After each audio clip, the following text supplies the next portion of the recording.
জাযাকাল্লাহ খায়ের। আচ্ছা ডক্টর, এবারে আরেকটা গুরুত্বপূর্ণ বিষয় নিয়ে বলবো। মহিলারা যখন আল্লাহর ইবাদত করছে আর লাইলাতুল কদরের সন্ধান করছে, এখন কোনো মহিলার যদি হয় পিরিয়ড, রক্তস্রাব, তখন সে রোজা রাখবে না, নামাজও পড়বে না।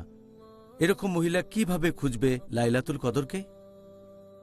রজস্রাব হওয়া মহিলাদের কথা যদি বলতে হয়, তারা সব ধরনের ইবাদতই করতে পারবেন, সব ধরনের উপাসনা। রজস্রাব হওয়ার সময় পারবেন না নামাজ পড়তে, রোজা রাখতে, কাবার চারপাশে প্রদক্ষিণ করতে আর ইতিকাফ করতে। ইবাদতের এই চারটা কাজ বাদে রজস্রাব হওয়া মহিলা সব ধরনের ইবাদত করতে পারবে। মহিলারা রমজানের শেষ 10 দিনে যেটা করতে পারে যদি তখন রজস্রাব হয়, সেটা হচ্ছে সে অবশ্যই দোয়া করতে পারবে, প্রার্থনা করতে পারবে। আমাদের নবী বলেছেন, হাদিসটা আছে তিরমিজিতে 2370 নম্বর হাদিস, যে প্রার্থনা করা, দোয়া, এটা হচ্ছে শ্রেষ্ঠ ইবাদতগুলোর একটা। আর দোয়া একটা ইবাদত।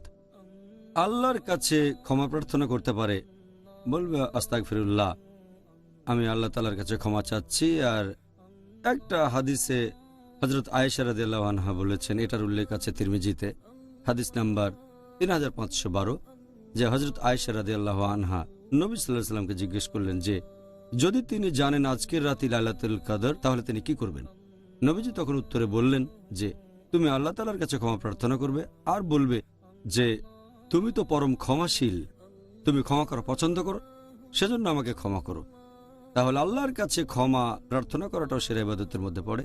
এছাড়াও রজস্রাব হওয়া মহিলারা যেটা করতে পারে রোজার শেষ 10 দিনে, সেটা হচ্ছে জিকির। যেমন ধরেন সে সময় বলতে পারে সুবহানাল্লাহ আলহামদুলিল্লাহ ওয়ালা ইলাহা ইল্লাল্লাহ আল্লাহু আকবার, যার মানে সকল মহিমা আল্লাহর, সকল প্রশংসা আল্লাহর, আল্লাহ সুবহানাহু ওয়া তাআলা ব্যতীত আর কোনো উপাস্য নেই এবং আল্লাহ সর্বশক্তিমান।